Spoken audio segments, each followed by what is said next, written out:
The things that I'm craving are watermelon and still craving pickles. I ended up having a few contractions. If the levels are high, that most likely we will do a C-section earlier than what. Now get up. Okay, help me. Oh! You said help me. Oh, what am I supposed to do? Oh my gosh.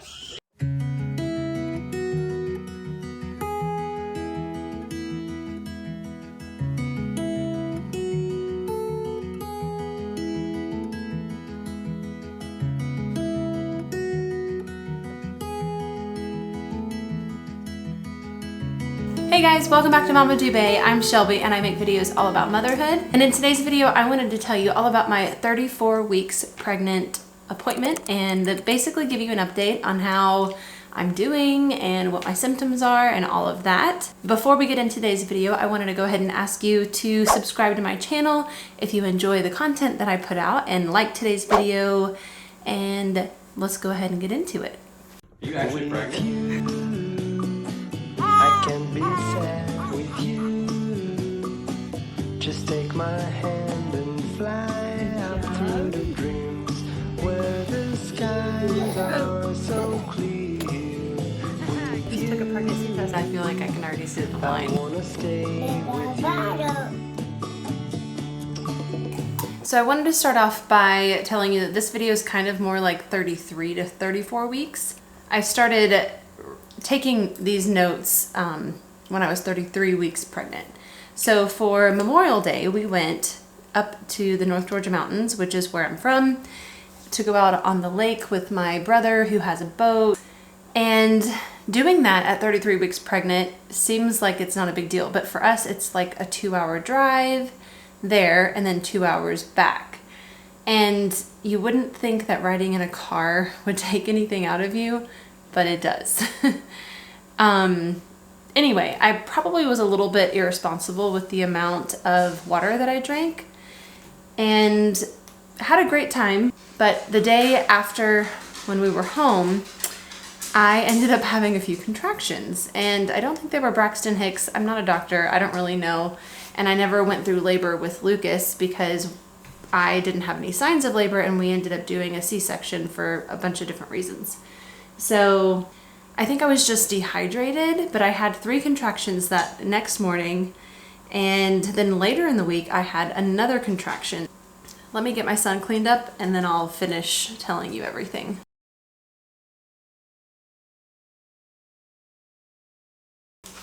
I also wanted to add that at this point, some of the movements that the baby is making is getting a little bit painful. Like, I love the way she feels in there, but then sometimes she'll stretch and then like keep stretching in a spot and it just hurts. And then I've had a lot of like belly tightness and a little bit of pain at the bottom part of my belly, which is slightly concerning because I had a C-section and I feel like it's around where the scar is. My husband pointed out that scar tissue sometimes does hurt more than you would expect it to, so maybe that's all it is. More of my symptoms, I have had absolutely no energy. It seems like if I do anything at any part of the day, it's in the morning because that's when I have the most energy, most days anyway. And then by 1 or 2 o'clock, I'm exhausted. And when Lucas goes down for his nap, I try my best to take a nap. Of course, at this stage, his whole schedule has changed. Lucas has been getting up at 6:30 in the morning, and he's only been taking like a 45-minute to an hour-long nap during the day. And that's unusual. Normally he sleeps till 8 o'clock, and then we'll take like a 1 to 2 hour long nap, sometimes 2 hours. So this has been going on for a couple of months now. I'm starting to think it might just be the way it is. I am definitely doing a lot less than I was when I was pregnant with Lucas because I have a toddler. I guess that's why. Like, I know that seems like an obvious thing. I just feel like I have a lot more pain in my belly, the lower part of my stomach, when I do too much. The things that I'm craving are watermelon and still craving pickles. I really like the sweet and spicy pickles. And other than that, I just want like cold drinks, like cold ice lemon water, or just like something refreshing. I really am enjoying cucumbers and like cold fruit and things like that. It's probably just because it's summertime on top of the fact that I'm pregnant, but ice cold watermelon is like everything right now. Another interesting thing is that this time around I'm having very little heartburn. I am having some, especially if I eat like very spicy foods or red sauce or anything like that. But overall, I'm not having much heartburn at all. And they say that heartburn is a sign that your baby's hair is growing. So I have a feeling that baby girl is gonna be born with no hair. I am also peeing constantly. I don't know what position she is in at this moment, but I know that whatever position she's in, sometimes she is just all on top of my bladder, and it is extremely uncomfortable and I have to pee all the time. So that's just, it is what it is. It's just pregnancy. I have also had a few nights where I get really bad cramps in my legs. I'll wake up and like stretch my legs or switch positions, and I'll start to have like this growing pain in my calf. And what I do to combat that is I take magnesium every single night with my prenatal, and I take both of those before bed so I don't feel nauseous from it. And I've still been having some issues with leg cramps, and I think that's mostly a sign of dehydration as well. So I've been trying to drink more water. I mean, I haven't been tracking it necessarily, so maybe that's something I should start doing. But I mean, I know I'm drinking a lot of water.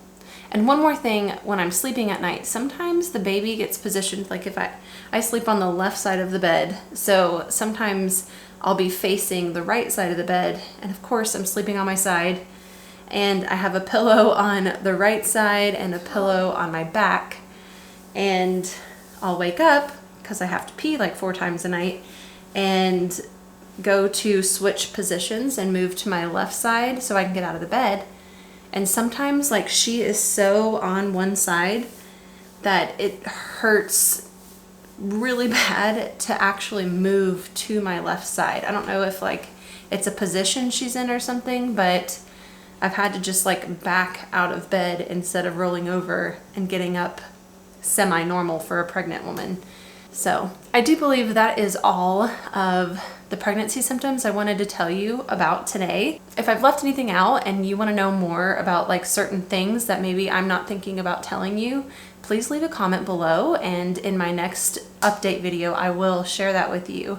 I am also going to fill you in on how my appointment went with my doctor, but first I'm going to share something hilarious with you that happened.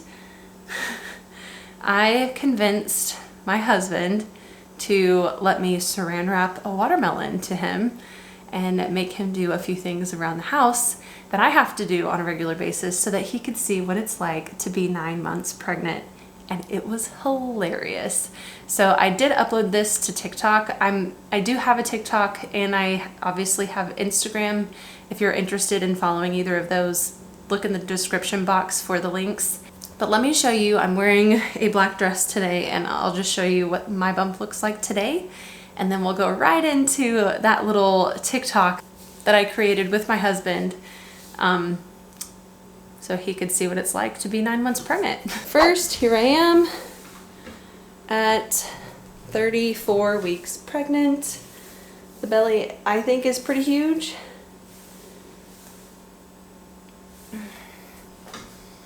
What it looks like from the front.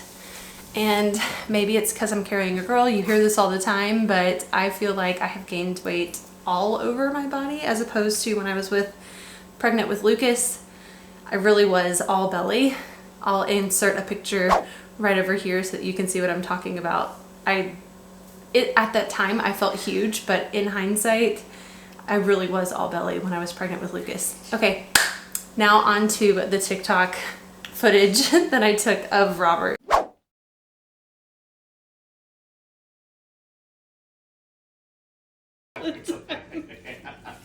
It hurts. It hurts. I don't want Pick it up. Oh. so bad. I don't like it. I don't like it. Okay, alright. There's a trick to maneuvering. I see that.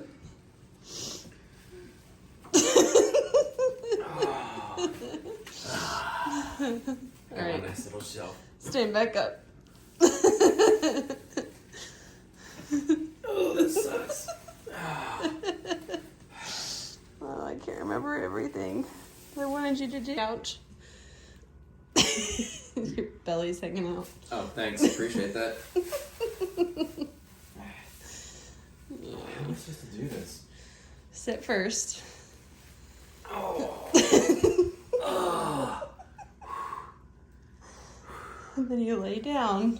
Oh. Oh, it's terrible. It's nice and supported right now, huh? That's not comfortable at all. It's a break. It smells like rice. Probably smells like dog. Okay. Now get up.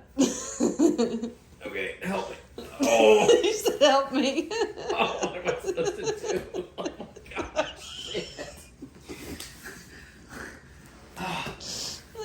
That's terrible. It's positioned really well, right between your. Just drop the baby. Oh man, how are you supposed to do this? Don't hurt your knees. Oh god. Oh, oh okay. Oh. I can't stop laughing. That's This is not hilarious. This is why when you're home, I'm like, can you change the diaper? Oh man, wow, that really gets in the way. All right. All right. Yeah. Out of the butt. You're good. Okay. All right. Man, this is rough. Okay. Think about how I do it. All right, be smart. Okay.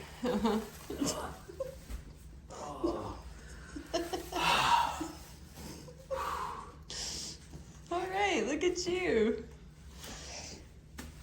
Oh man. Okay. I think we're done. I think we're done. I think you've gotten down and up a few times. We're done. Any final words? Oh. Moms don't get enough credit. Okay, so I'm done with breakfast. And you got to see that footage of Robert. That was hilarious. Honestly, I wasn't filming it for YouTube, but he kind of assumed after I took it that I was. He was such a good sport about it, and I just really appreciated the fact that he was. So, okay, so on Monday, I had my 34-week pregnant appointment with my doctor who is actually doing the C-section. So I know that kind of sounds weird, like why haven't I been seeing him? But I went to that practice originally seeing the one doctor that I've seen most of the time. But when I went in for my 40th week appointment with Lucas, and I was told that I needed a C-section because I had extra fluid in my belly and because he was measuring over 9 pounds. And they told me the risks of trying to go natural still and all of that stuff, and I chose the C-section for a lot of reasons. Bless you. Well, bless you. So anyway, maybe I'll go into that in detail in another video. Anyway, that's why I'm seeing a different doctor. They normally, if it's your first birth or whatever, they want to like cycle you through all of the people who work there. Just in case you go into labor, anybody could end up being your doctor. So yeah, it was my first time seeing him. He's also the same doctor that delivered like most of my sister-in-law's children, and she has 6. So I'm not sure exactly how many, if he actually delivered all 6 of them, but most of them he did deliver. So she had a lot of trust with him when I was going in for my C-section with Lucas. And then my recovery from the C-section itself was like so easy. I barely have a scar from the cut and everything. Hey baby, I love you. My scar has healed so nicely, and I just had a really great experience. So as I mentioned, with Lucas, I had what's called polyhydramnios. I don't know if I'm saying that right, but I will put the word right here on the screen so that you can see it. It just basically means that I had too much fluid in there with him. And they didn't find that out until I was 40 weeks along. And then it became like an emergency situation where they were like, you need to come in for a C-section, because if my water were to have broken with Lucas and the force of the water could have caused like the cord to come out, which could be very dangerous for him. So they recommend a C-section in situations like that. This time I wanted to bring it up with the doctor who did my C-section before, because he remembered, because he was there, and you know, I really trust him with that stuff. So anyway, I trust him. So I brought it up, and he immediately was like, oh, I remember that you had a lot of extra fluid and that your baby was really big. And he said it's common for, if you have polyhydramnios once, that you might have it again. So I do recommend that you have an ultrasound at your next appointment. So at this appointment, again, I was 34 weeks pregnant. My next appointment is in 2 weeks at 36 weeks. And at that appointment, I will have an ultrasound to find out what the levels are and the size of the baby, kind of just do like a growth scan, and we'll go from there. So the doctor said that if the levels are high, that most likely we will do a C-section earlier than what's planned. Right now my C-section is scheduled at 39 weeks and I think 4 days. So, you know, I'm sure all the risks will be weighed, as far as like, I don't want the baby to come too early. I want her to be super healthy and able to be born without going to the NICU, but I also want her to come safely. So there's all of those factors. I'm sorry, my camera died. I had to replace the battery. But in 2 weeks, I guess I will find out if I'm going to be having this baby super early or earlier, which changes a lot of things in my mind. So I have a list a mile long of things that I want to get done that, of course, are not getting done because I have a toddler and I'm exhausted. So I am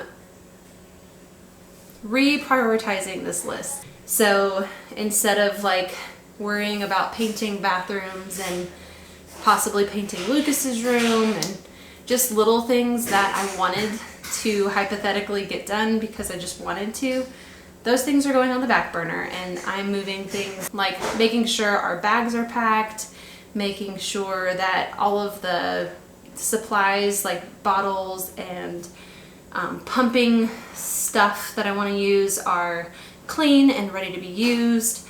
I need to stop procrastinating and call my insurance company and make sure everything's good to go with that.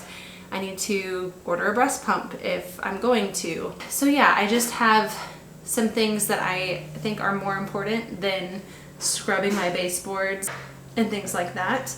So yeah, I am in that place. So I'm mentally going to prepare and get some like postpartum baskets ready and things like that, just in case, you know. I just want to be prepared in that sense more than the house being clean, because the baby doesn't care.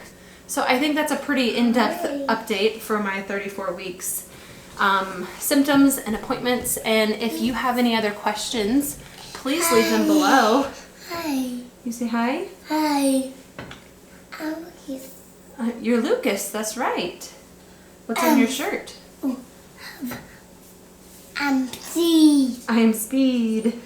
That's like that. I love you. You Oh, and we have a name for the baby. What's baby sister's name? What's her name? Tori. What? Tori. That's not her name.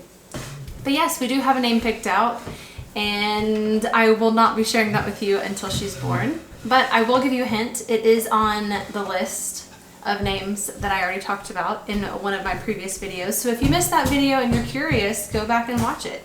I think it's 13 names that I like and that I may or may not be using. So that's all for today's video. I hope you guys enjoyed it and that you understood all the things that I was trying to explain. And I will see you guys in the next one.